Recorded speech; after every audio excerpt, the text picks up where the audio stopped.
फर free नेगर के सरसब्ज मैदानों में एक प्यारा सा नर भेड़ का बच्चा रहता था जिसका नाम पिंको था।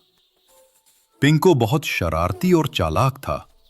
वो तितलियों के पीछे भागता, घास में लूटता और कभी-कभी मोटो की जेब से गाजर छीनकर भाग जाता।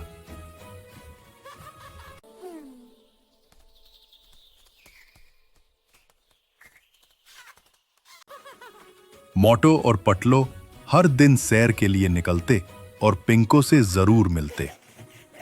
मोटो उसे ताजा गाजर देता, जबकि पटलो उसे छोटे-छोटे मजेदार ट्रिक्स सिखाता था।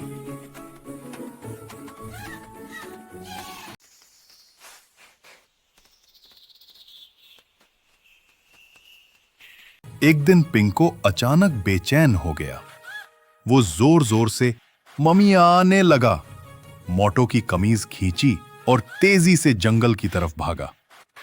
पटलो ने कहा, मोटो, लगता है पिंको हमें किसी मुश्किल में बुलाना चाहता है। वो दोनों फौरन उसके पीछे चल पड़े।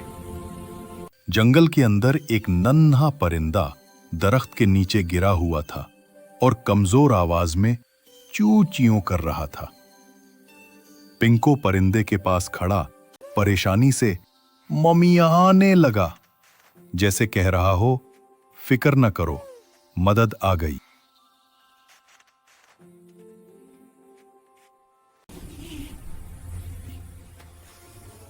मोटो एहतियात से दरख्त पर चढ़ा और परिंदे को वापस घोंसले में रख दिया।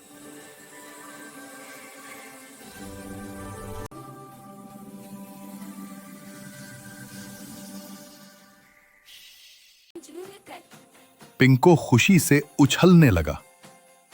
पटलो हंसा, आज का हीरो पिंको है।